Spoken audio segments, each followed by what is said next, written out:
hip hop, Yeah. hip hop, hip Boyce is back. hip hop, Sam hip and hop, oh God, hop. what's Hip up with you? Yes. Hip hop uncensored is the vibe, so subscribe. Hip hop uncensored is the vibe, so subscribe. Oh God, driving Sam and riding passenger side, and you heard it out the mouth of the greatest rapper alive. Hip hop uncensored is the vibe, so subscribe. Hip hop uncensored is the vibe, so subscribe. Oh God, driving Sam and riding passenger side, and you heard it out the mouth of the greatest All the rapper. crazy stuff, man. I'm 51 years old, man. I'm not participating in none of that. Absolutely. We didn't get a chance to talk to you when this happened, but how long has it been since Kevin Samuels passed? It's been couple months. Wow. How'd you feel about that? And then all the the people that were saying they were glad that he passed away, and all the hate and vitriol just kind of came out when this man passed away. Could you kind of talk about that whole thing? Yes, I was very sad to see Kevin die. Nobody deserves to die like that. And also, I paid attention to Kevin when Kevin blew up with that, unfortunately, with that first video where he told that lady she was going to die alone or something like that. And I didn't just look at the videos he was doing then. I looked at what he did years before, because someone had mentioned to me that he did a whole show about me, and I didn't know it. I was like, oh, well, let me see, because I don't watch videos that people do about me. And I said, okay, this guy's logical. He's intelligent. A lot of the information Kevin shared 4 years ago was stuff that was totally cool. Like, I would have totally loved to have, bringing him in on a regular basis, etc. Here was the challenge with Kevin. The challenge was that Kevin had spent years trying to grow his platform, and his shit blew up when he attacked a black woman in public. When he told her she was going to die alone, it blew up. And Kevin's smart, right? So he knew the algorithm. He knew that if he just puts the words "die alone" in the title of a video, it's going to blow up. So he started doing a lot of videos with the words "die alone." She's going to die alone. She's going to die alone.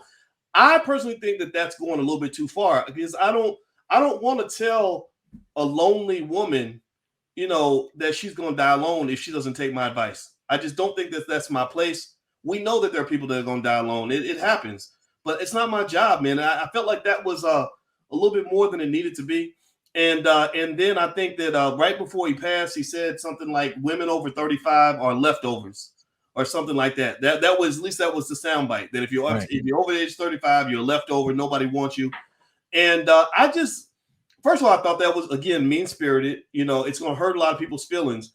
And then two, I just think I don't agree with that. I said that's kind of bullshit, because when I was 43 and I was very single and I had a lot of options, I got to the point where I made a conscious choice where I said I will not date a woman under 35, because I want a woman who's mature, who can relate to me and understands what I'm not trying to go date a kid, and I know other brothers who think the same way. So what I think happened was, I got to the point where I said, some of the information, it's not that it's off point, because I think that he gave a voice to black men. I think that's what I liked about him, was I feel like people don't listen to black men.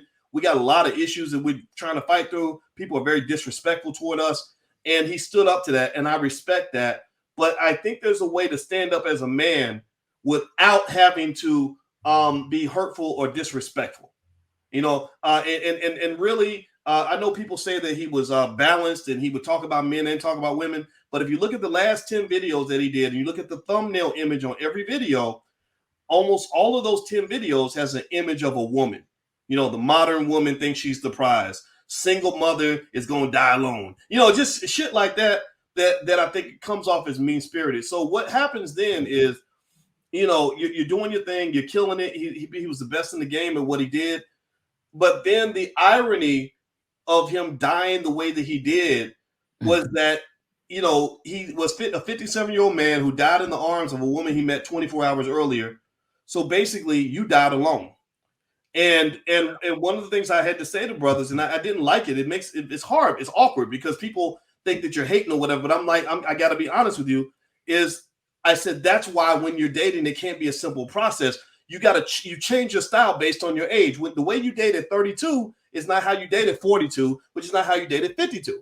When I am 51, I don't want the same things I wanted when I was 41. So why is that? Well, because when you get in your 50s, I don't want to be laying up with some chick 20 years younger than me who's like, you know, and I'm having a heart attack and shit. I got to get rushed to the hospital. She's like, ugh, get off of me. You know what I mean? Like, I don't know. I want to be next to my wife. I want a black woman who's going to be in there fighting with the nurses, making sure I take my medicine, making sure I don't eat too much fatty, greasy food so that I can live. A good woman will keep you alive, you know? So when you're in your 50s and you're trying to live like you're 20 in your 20s, that doesn't always work out.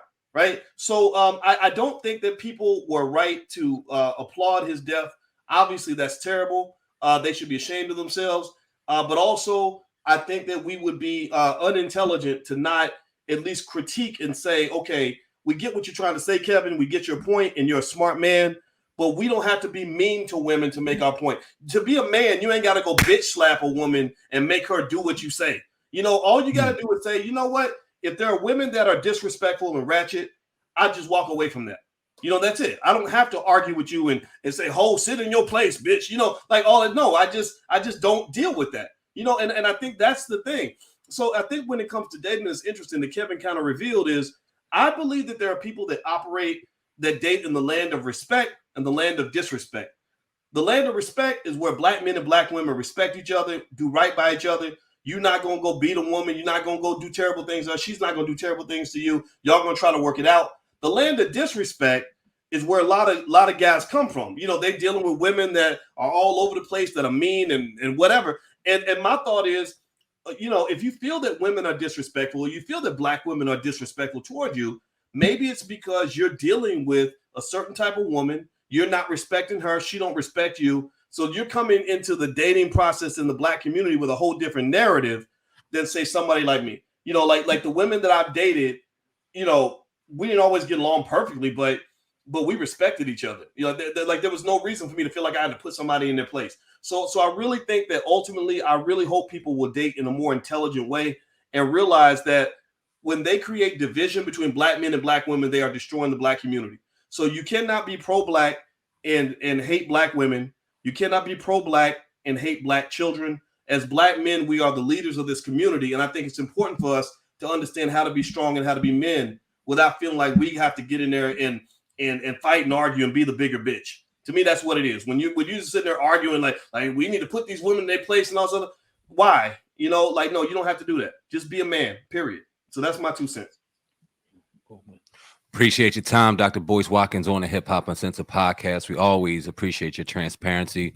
Anytime we call, you pick up the phone, man, and we definitely appreciate the knowledge as always. Drop your social media handles, any information that you would like to provide for the people right now. Good brother, the floor is yours. All right. Well, BoyceWatkins.com. That's my website, BoyceWatkins. And that's where I hang out. So I'm also on Instagram at The Real Boyce Watkins.